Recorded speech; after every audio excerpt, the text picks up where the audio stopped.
जय श्री राम स्टूडेंट। ये हमारी हिंदी कार्य पुस्तिका कक्षा 6 व 7 के लिए है। इसमें हम कार्यपत्रक 50 से लेकर 60 तक देखेंगे। तो आप हमारे चैनल पर नए आए हो तो चैनल को सब्सक्राइब और वीडियो को लाइक जरूर कीजिए। तो हम बढ़ते हैं अब कार्यपत्रक 50 की ओर। ये हमारा कार्यपत्रक 50 है। तो इसमें एक गद्यांश दिया हुआ है, इसको पढ़कर निम्न प्रश्नों के उत्तर देने हैं। तो आप ये गद्यांश पढ़ लेना। तो इससे संबंधित ये प्रश्न पूछे गए हैं। तो हमें पहले इनको देखता है। खिलौने के लिए मचल गया था दिन्नी का लाल। ये सेकंड पर्सन। राजा के घर में किस तरह के खिलौना नहीं है? मिट्टी का खिलौना। राजा के घर मिट्टी के खिलौने नहीं होते। तीसरा प्रश्न। माँ दुखी क्यों हो उठी? क्योंकि वह अपने लाल को अच्छे खिलौने देने में अक्षम थी। और ये फोर्थ क्वेश्चन। राजपुत्र का अर्थ है राजा का पुत्र। इसी तरह पुत्र शब्द जोड़कर आप भी 3 शब्द बनाइए। राजपुत्री, ये सुपुत्र, महापुत्र। ये 5%। उपयोग गद्यांश में सर्वनाम छांट कर लिखिए। ऊपर वाले गद्यांश में से सर्वनाम छांट कर लिखने हैं। तो इसमें आ जाएगा घर नहीं नहीं। ये 6वां प्रश्न। इस कविता में बच्चा माँ से नाराज हो रहा है, क्यों? क्योंकि उसकी माँ ने उसे मिट्टी का खिलौना दिया, उसे खेलने के लिए दिया, और बच्चे ने उसे फेंक दिया। क्योंकि उसकी माँ ने उसे मिट्टी का खिलौना दिया और उसने फेंक दिया और वह फूट गया। ये 7वां प्रश्न। आपने भी कभी किसी वस्तु के लिए जिद की है, उसके बारे में लिखिए। हाँ, मैंने एक बार सर्दियों में कोट के लिए जिद की थी। मैं सारे दिन कोट कोट करता था। आप अपने मन से भी लिख सकते हैं। हम देखते हैं कार्यपत्रक 51। ये हमारा कार्यपत्रक 51 है। इसमें भी प्रश्न दिया हुआ है। और ये इधर राजस्थान समाचार है, इधर समाचार पत्र है इधर। तो हम पहले प्रश्न को देखते हैं।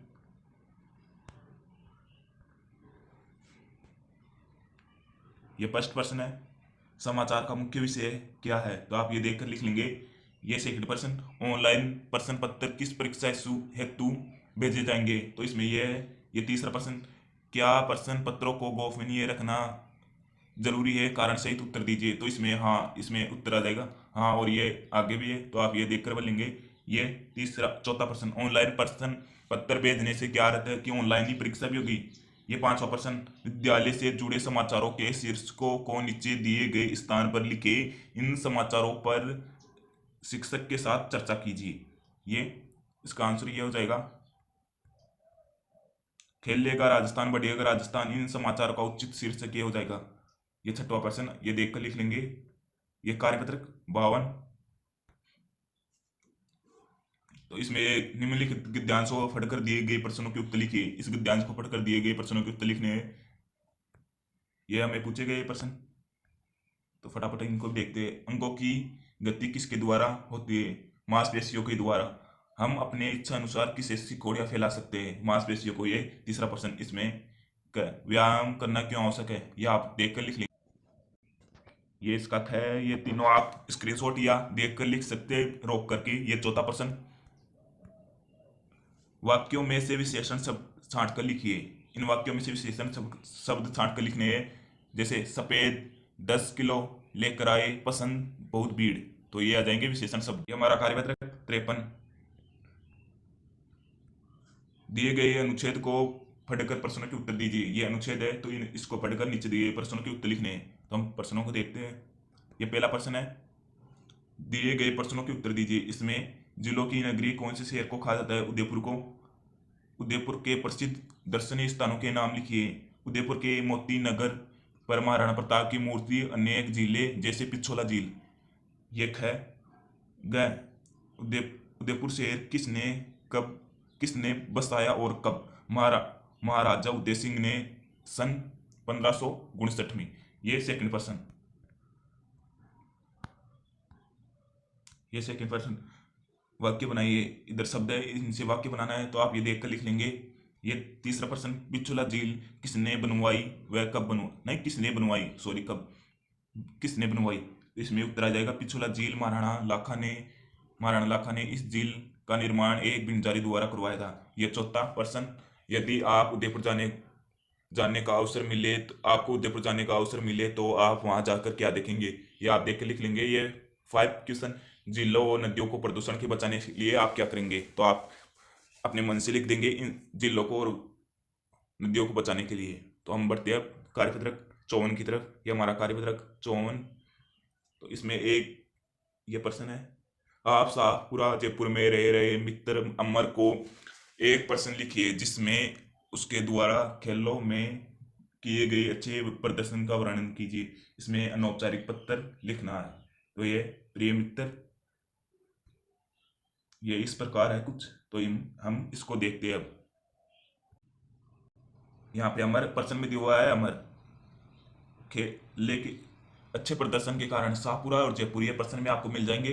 तो यहाँ पे अब स्टार्ट करते हैं। मैं यहाँ कुशल पूर्वक हूँ, आशा है कि तुम भी कुशल पूर्वक होंगे। मैंने तुम्हारे प्रदर्शन को देखा कि तुमने अपनी क्रिकेट की टीम को जिताने में अपना पूरा योगदान दिया। तुम्हारे अच्छे प्रदर्शन की वजह से ही जिला स्तर पर टीम ने प्रथम स्थान प्राप्त किया तथा तुम्हारे जिला स्तर पर टीम का जिले स्तर पर चयन हो गया। मैं बहुत खुश हूँ। ये देखकर आप लिख लेंगे। इसमें तुम्हारा मित्र विकास, यह कार्यपत्रक 55। इसमें फर्स्ट क्वेश्चन है, निम्नलिखित पद्यांश को पढ़कर दिए गए प्रश्नों के उत्तर लिखिए। यह पद्यांश है तो इसको पढ़कर नीचे दिए गए प्रश्नों के उत्तर लिखने हैं। यह पहला प्रश्न है, मन का मेल मिलाप होता है परस्पर मेल जोल रखने से। तो इसमें सेकंड प्रश्न है, वाराण शब्द का अर्थ है पूरे वाक्य में उत्तर दीजिए। तो इसमें यह हो जाएगा, वाराण शब्द का अर्थ है प्रतिरोध करना। वाराण यानी प्रतिरोध करना। ये तीसरा प्रश्न, एकता शब्द का बहुवचन है। एकता शब्द का बहुवचन हो जाएगा। वैसे तो ये रॉन्ग प्रश्न है मगर एकता ही हो जाएगा, एक की मात्रा आ जाएगी यहाँ पे। ये फोर्थ क्वेश्चन,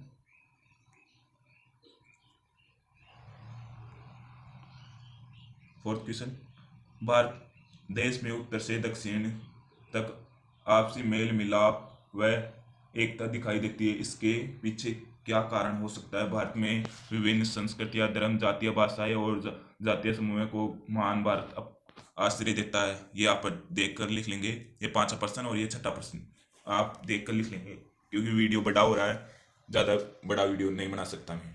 ये कार्यपत्रक 56।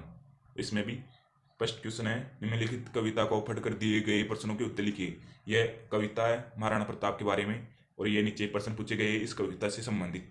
महाराणा प्रताप ने अपनी मातृभूमि की रक्षा के लिए युद्ध किया था। किससे युद्ध किया था? इसमें आ जाएगा घुबर से। ये सेकंड प्रश्न, महाराणा प्रताप ने अंत समय तक ठेक न घोड़ी प्रताप की क्या ठेक थी? मेवाड़ को आजादी दिलाने की ठेक थी। तो ये तीसरा प्रश्न, प्रतिपालक शब्द में क प्रत्यय लगा हुआ है। आप भी इस पद्यांश में से ऐसे शब्द ढूंढ कर लिखिए। इसमें ये शब्द है, ये देख कर लिख लेंगे आप। ये फोर्थ क्वेश्चन,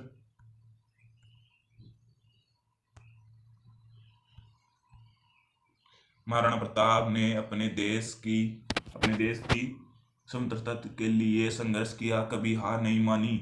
ऐसे ही महान देशभक्तों के नाम लिखिए। इसमें आ जाएगा लाला लाजपत राय, बाल गंगाधर तिलक, सुभाष चंद्र बोस, महारानी लक्ष्मीबाई।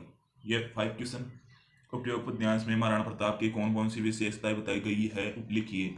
इसमें है परमवीर, सास का पुतला, मेवाड़ का लाल, मर्यादा पालन करने वाला आदि।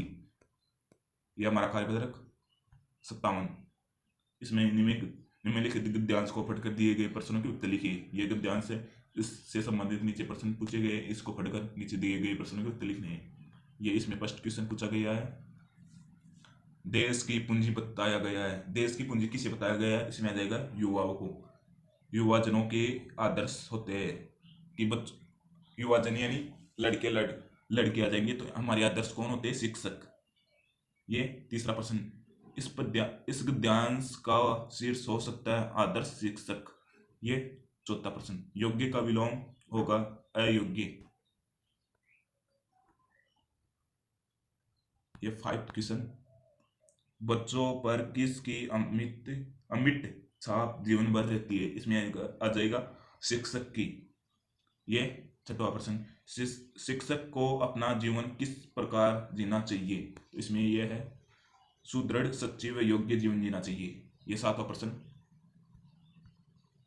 अपने प्रिय शिक्षक के बारे में लिखिए तथा यह भी बताइए कि वो आपको अच्छे क्यों लगते हैं। तो आप ये इसके बारे में लिख सकते हैं, नहीं अपने मन से भी लिख सकते हैं। हम कार्यपत्रक देखते हैं अब। वो सॉरी इसमें ये 58 कार्यपत्रक देखते हैं। निम्नलिखित गद्यांश को पढ़कर दिए गए प्रश्नों के उत्तर लिखिए। ये ऊपर गद्यांश दिया हुआ है, इसको पढ़कर नीचे दिए गए प्रश्नों के उत्तर लिखने हैं। यह फर्स्ट क्वेश्चन है। उपयोग गद्यांश में महत्व दर्शाया गया है तो पैदल चलने का। इसमें यह सेकंड प्रश्न है। अभिवादन करना शब्द का सही अर्थ है शुरुआत करना। ये तीसरा प्रश्न। यह तीसरा प्रश्न है, प्राणवायु किसे कहते हैं। तो इसमें प्रश्न में दिया हुआ है, मैंने तो वही लिखा है, सुबह की बहती हवा प्राणवायु कहलाती है। सॉरी गद्यांश में दिया हुआ है। यह चौथा प्रश्न, सुबह ऐसी कौन सी स्थितियां है जो हमें ऊर्जा से भर देती है। इसमें पक्षियों का चहचहाना, पेड़ पौधों की सुगंध, सुबह सुबह पेड़ पौधों की अच्छी सुगंध होती है, इसलिए वह हमें ऊर्जा से भर देती है। ये चौथा प्रश्न। वह कौन सी आदत है जिसे अपनाने से हम निरोग रहेंगे। पैदल चलना स्वास्थ्य के लिए लाभदायक होता है, या आप अभी से सोच सकते हैं। ये 6%। पैदल चलने के क्या फायदे, ये आप लिख लेंगे। ये हमारा कार्यपत्रक 59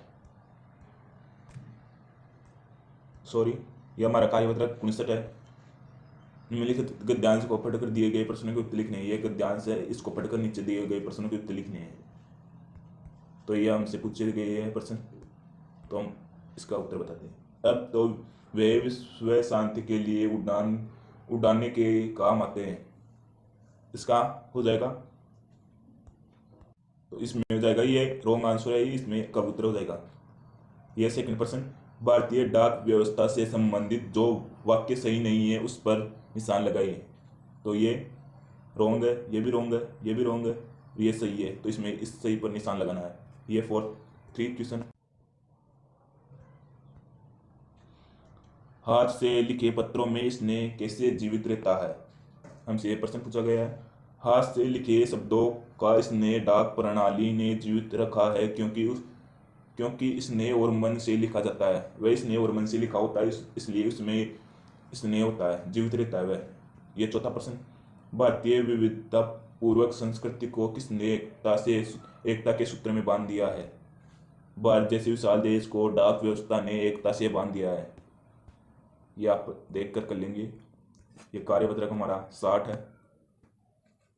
निम्नलिखित कविता को पढ़कर दिए गए प्रश्नों के उत्तर लिखिए। ये हमारी कविता है, इसको पढ़कर नीचे दिए गए प्रश्नों के उत्तर लिखने हैं। ये हमारे प्रश्न। युग युग से हम किसके उपास रहे हैं। तो इसमें आ जाएगा गेत्ती व कुदाली की। ये सेकंड प्रश्न। कृषि के बारे में ये कविता। वर्षा ऋतु में आकाश में किस के दर्शन होते हैं। इंद्रधनुष के। ये तीसरा। वर्षा के मौसम में गीत कौन गाता है। इसमें आ जाएगा कोयल। ये 4th क्वेश्चन।